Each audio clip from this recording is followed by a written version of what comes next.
The Money Show. Personal Finance with Warren Ingram. Well, I don't know if this happens anymore. I'm told that maybe it does. But I understand that some people in some places get what used to be called a 13th check. It may not happen at this time of year. It may happen at this time of year. For some people, you might get it in your birthday month. That I understand is quite common. I think some government departments do that. You might get a bonus at some point. Sometimes things happen, and for various reasons to do with the market, how the company does, you end up getting a bonus. Tonight on Personal Finance with Warren Ingram, we're talking about what you should do with it. Warren Ingram, of course, is a certified financial planner at Galileo Capital. I have to say, Warren, when I told some people that I know we were talking about this tonight, almost the universal response is, what's a 13th check? I can't believe it. It feels to me like a lot of people still get them. So we move in different circles. You're obviously in the billionaire circle, and I'm in the low paid circle. Very good, very good. Okay, so if you know it's coming, and it's very tempting, obviously, to spend it or spend part of it, I presume that there's some common things that happen that you can talk about, and I presume there are a couple of common mistakes that people make, sometimes very quickly after they get the money. Yeah, it's almost like it's like someone winning the lottery, where something lucky has happened, and they treat this bonus that they've earned through hard work and good performance as a very lucky windfall, something that they didn't plan on. And often we see that money getting spent very quickly and not necessarily in the most productive way.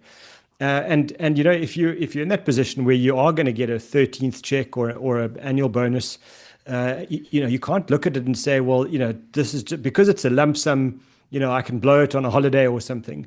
And maybe the parallel here is if it's the same as, if it's equal to your normal monthly salary, there's no way that you would take that monthly salary and just go and spend it all, on one holiday, because, what would you do with, for food, et cetera, at the end of the month.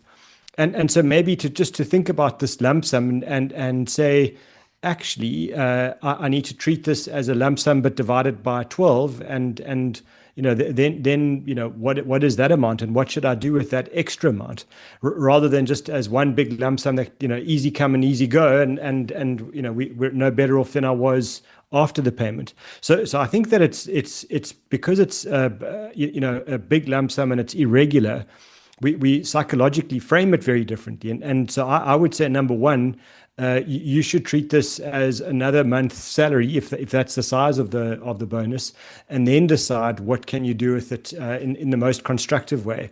And I know people are going to say I'm a Grinch, and that I'm saying that you can't spend the money and have some fun with it. I'm saying you can't spend all of the money. Just be careful and just be balanced in your approach. Your questions for Warren Ingram tonight, 072-702-1702 for WhatsApp voice notes, 011-883-0702 and 021-446-0567. But how to manage a 13th check, you might have other questions as well. Okay, I suppose when you get a windfall, you should do what the finance minister should do tomorrow. He's got a little bit more money than he expected, and there are a couple of fires he could put out with it. Yeah, and for those of us that are in the position where you're renting a house, if you're struggling a little bit to make ends meet, and maybe that rent is not being paid on time, this is the opportunity to get that up to date and maybe set aside some money for next month's rent, just to get you ahead of the game. If you're a homeowner and you maybe not so diligent on your rates bills or your levies, then again use this as an opportunity to settle those. And then for parents, January's just, I know we're still all getting ready for December and the year-end holidays, but January's just around the corner, just after that, which means it's school fees again. And so, what we do know about school fees is it's all good and well that you've got the money to pay the fees, but what about the books and the uniforms and all the other stuff that comes along with it?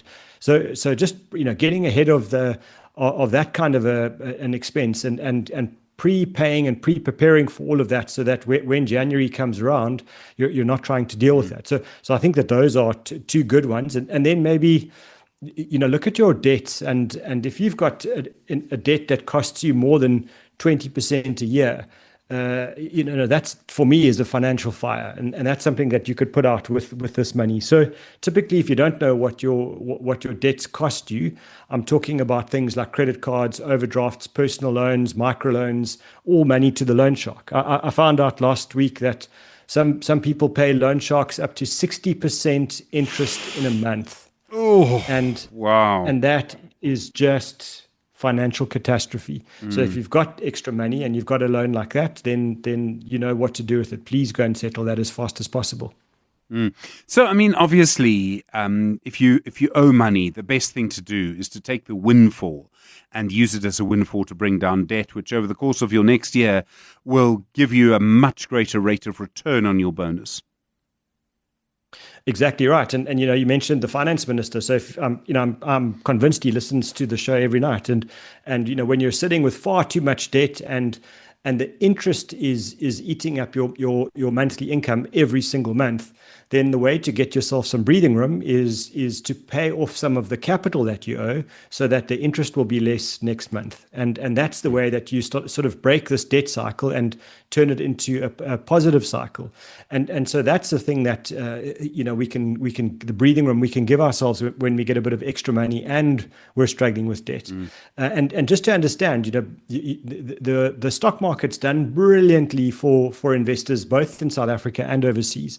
And we're seeing returns of 20 or 25 and maybe 30%, which is absolutely phenomenal, really exciting. But just think about that. Your credit card is probably costing you 25% guaranteed every single year, and it's compounding against you year after year after year. So you need to know that settling that gives you a huge step forward when you then can start the following month from a position of at least zero, and not having to kind of dig yourself out of a hole that's just growing against you. Good to hear your questions for Warren Ingram on 072 702 1702. Warren, we're about 10 minutes into this conversation and I haven't yet heard the phrase emergency fund. But presumably, that is also a good place to put some money. Yeah, that's once you've kind of put out the fires, or maybe you're one of those people that doesn't have a debt issue. The only thing you do is you owe some money on your home loan, or you've got a car payment that's under control. Then the real kind of, to me, the thing that separates people who get onto that financial freedom path from those that struggle is the people that have an emergency fund tend to get life sorted a little bit more easily than those that don't have an emergency fund. And so if your 13th check isn't big enough to get you an emergency fund that's equal to 3 months worth of your expenses. So if you spend 10,000 a month, then your ideal emergency fund is at least 30,000. And if your 13th check isn't that big, then at least start putting money aside. And whether it's $100 or 3,000 or 5,000, it doesn't matter. It's allowing you to get ahead so that when the emergency happens, and of course what will happen is that emergency arrives when you can least tolerate it financially, and so that might be the 1st of February, just after you're trying to get through January, and if you've got some money set aside for your emergency fund and your car breaks down, at least you've got money to draw on from your emergency fund, and you're not going into deeper debt on your credit cards or overdrafts. So to me, emergency fund is really the difference between kind of just trying to get through the slog, and then starting to future-proof yourself and really getting yourself on the right path to financial freedom. Okay, so if that's sorted out, I mean, there are other places you can go. There's a tax deadline in February. You could do something with a retirement annuity, perhaps. Yeah. So we don't get many breaks, tax breaks from our friends at SARS. They've got bills to pay themselves. But one of the things they do give us is we can if we make a contribution to our retirement funds. Let's say you do your normal retirement fund contribution from your salary, but then you've got some extra money and you want to do a top up. You can do up to 27% of your salary as a contribution to retirement funds, and SARS will actually give you money back. And so for me, it's kind of a no-brainer. You're getting a free ride from SARS on a portion of money that you're adding to your own savings for yourself for your retirement. So I like to take advantage of that tax break from SARS, and certainly that would be, knowing that we've got a deadline to do that before the end of February every year. We don't have much time left, so if you get a windfall now, between now and then you know what to do is get going on that retirement fund contribution. And then obviously, I mean, there's some things you can do around bond payments and things that would make a huge difference. In other words, I suppose what you're suggesting is that you've got to think quite cleverly about this bonus. Yeah, you want to spread you want to spread that money into a few different things, and what the other one that I really like is our tax-free savings accounts. That we get the one lucky break from SARS is retirement fund contributions. The other one is we can contribute money to a tax-free savings account, and all of the growth that grows on that money is tax-free for us. You don't pay dividends tax, you don't pay tax on interest, you don't pay capital gains tax, and so if you haven't got a tax-free savings account, or if you haven't maximized your contributions, which are 36,000 Rand a year, then a windfall, is a great way to kind of get that going and to make sure you're topped up for this year. And so to me, the retirement funds and the tax-frees, would be one of the very positive steps I would take once my emergency fund is locked and loaded. And January and February, I mean, I always see December as kind of the most expensive month of the year, but actually you get back from the holiday, you get back from being at home for a few weeks, and suddenly you find that January and February are unbelievably expensive. A lot happens. Yeah, I don't have children, but whenever I talk to my colleagues, friends, and clients who have children, they would tell me that December is expensive because of the holidays and entertaining the kids. But these beloved children seem to do this thing called grow every year, and every year they get a bit bigger, and every year the uniforms need to be replaced, and school shoes, etc., etc. And then the schools give you a list of things that you need to buy in preparation. And so absolutely, January and February are expensive. And if your children are out of school and they go to university, that starts in Feb, and that's also very expensive. So for parents, I think maybe December, January, and February are just hectic months to kind of get through. For other people, you might find that you've got a rental agreement, and that runs from 1 January to the end of December, which means 1 January next year, your rent is going up. And so we find that all of these kinds of costs tend to catch us at the start of the year. And if you can set aside a bit of extra money now to handle those cost increases, it just makes that, that rising cost a little bit more palatable, a little bit easier to deal with, so that you don't then spend March to kind of November next year trying to catch up and get ahead again. You are going to ungrinch yourself over the break, I hope, Warren. But I do have a question for you from Sarah saying, I keep seeing these super successful entrepreneurs and CEOs giving financial advice on social media, things like, I just invest in yourself, or I took risks and it paid off. But their advice feels completely disconnected from my reality. I have a regular job. I try to pay off debt and save a bit each month. Why does financial advice from really successful people often feel so useless for the rest of us? Am I missing something? That's such a great question, Sarah. We'll have answers. We'll have Warren's response in just a moment. The Money Show. Personal Finance with Warren Ingram. 9 minutes to 8. Sarah's question, Warren. It's such a good question because I see them too. I see these super successful entrepreneurs and CEOs giving financial advice, things like just invest in yourself, or I took risks, and it feels so completely disconnected from my reality. Why does financial advice from really successful people feel so useless for the rest of us? I mean, I'm not that interested in Jeff Bezos's advice, I have to say, Warren. It's also almost on a, as if they're on a different planet from us. And so I get it. I think it's a little bit about human nature because, maybe to use running as an analogy, if I had to try and get, really quick at running 100 meters and let's just say really quick for me, I'm not going to go to Usain Bolt, who would find running 100 meters really easy. He could probably run 100 meters backwards as fast as I can run 5 meters. And so it would be very hard for Usain Bolt to teach me properly in a way that I understand, because he has no concept of how hard it is for me to run quickly compared to him. And so I think, when people are in a different stratosphere, and in both situation and ability, then the advice that they're going to give is just going to be unrelated to our own situation, our own reality. And that's not a critique of the billionaires or the super successful people. It's just that's the situation they're in.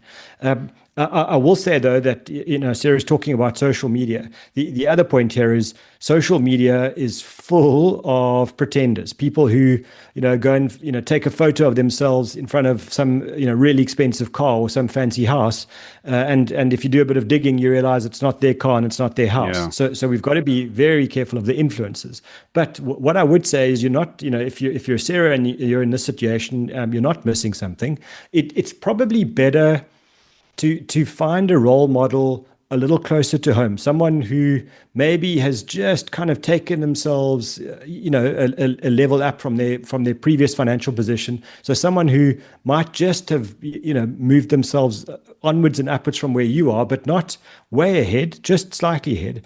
And talking to people who may be a little bit older, a little bit more experienced, but from a similar starting point as you, what you learn from them is the really good steps that they've taken, the really fundamental steps that they've followed to move their lives in the direction you want to go. So the advice from them will tend to be much more realistic. What I would always say is you can't expect that people are going to give you, absolutely brilliant financial advice and kind of steps that you can follow. Follow these 7 steps and everything will be fine, because they're going to share their experience, and it's your responsibility to listen to their experience and filter out what you think can work and what won't work for you.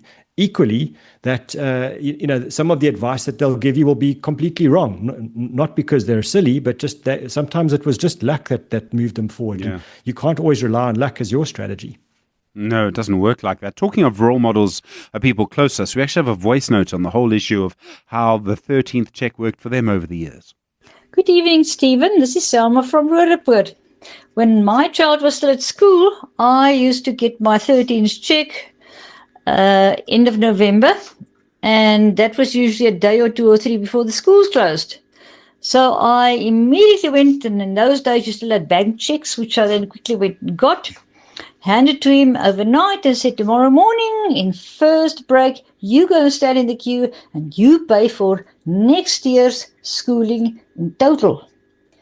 So I knew after that, regardless what happened to me, his schooling for another year had been paid for. Thanks for a lovely show. Bye. Thank you, Zelma. Yeah, I mean, I know people who do that. It's the first thing they do, because then if something happens to their job or something, they know that that's paid for, Warren.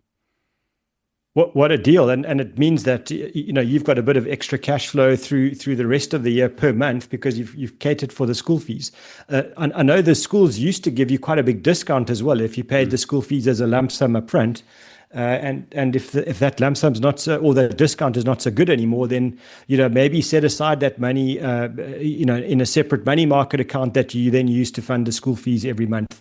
Or alternatively, don't worry about the discount, just pay it and it's done. So I love that. Thanks for the voice note. It's a brilliant share. It's a very good way of doing it. All right. In my household, there's an expression, I'm going to spend it on ice cream, because when the kids were very young, someone would say, I'm going to give them some money, and we would say, they'll spend it on ice cream, which is what they were supposed to do. They were very young. And when we say we're going to spend it on ice cream, we mean we're going out to dinner or we're going on holiday or something like that. Warren, are we allowed a little bit of ice cream with our 13th check? Absolutely. I think, I'm the first one to kind of set my holiday budget at the start of every year. And I think it's the thing that motivates me to do the hard stuff.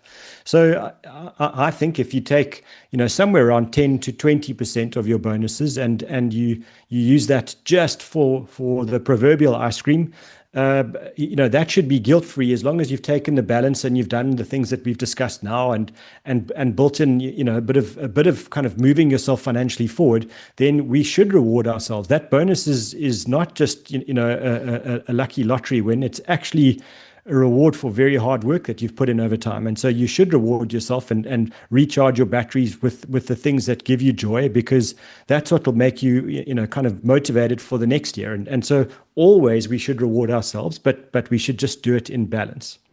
And we should remember why we do it sometimes too. There was I won't name what industry it was in, but there was an organization that used to have an advert saying, remind yourself why you work so hard. There's something to that. You do need to have a little bit of fun.